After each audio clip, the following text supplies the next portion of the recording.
C'est le professeur Yaïch, je suis chef de service d'anesthésie-réanimation CHU Mustapha. Et je suis aussi directeur de laboratoire de recherche en simulation en santé. Et dans le domaine d'intérêt TAI, c'est surtout éviter des erreurs médicamenteuses. L'objet de ma présentation aujourd'hui, c'est surtout l'étiquetage des produits anesthésie-réanimation qu'on utilise chez nous.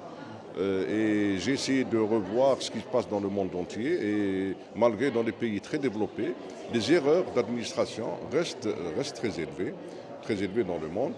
Et ce que j'ai trouvé que, par exemple, ce qui a été fait en Algérie en 2006-2007, la note du ministère de la Santé d'instaurer un pharmacien ou un préparateur de pharmacie dans les services, ça a apporté énormément dans la diminution des erreurs de distribution des médicaments dans les services. Alors l'objet précis d'aujourd'hui, c'est surtout d'harmoniser, quand j'avais vu que Prater avait préconisé d'harmoniser le nouveau système code couleur pour des produits d'anesthésie-réanimation qui sont des produits très, très dangereux. Vous avez des curares, vous avez des morphiniques, ce qu'on appelle des morphiniques majeurs. Donc avec un code couleur, on peut pratiquement de loin reconnaître un produit d'un autre.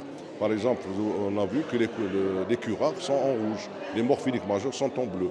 Les d'emblée, donc c'est un double système de vérification pratiquement au lit du malade ou au bloc opératoire. Ça nous évite énormément des erreurs d'administration des médicaments.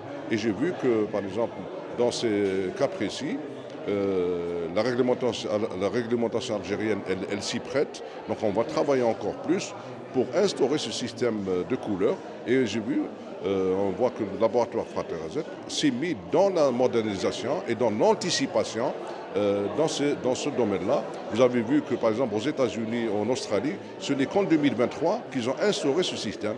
Je pense que là, on n'est pas loin. Ça nous réconforte d'utiliser ces produits-là et je vous remercie.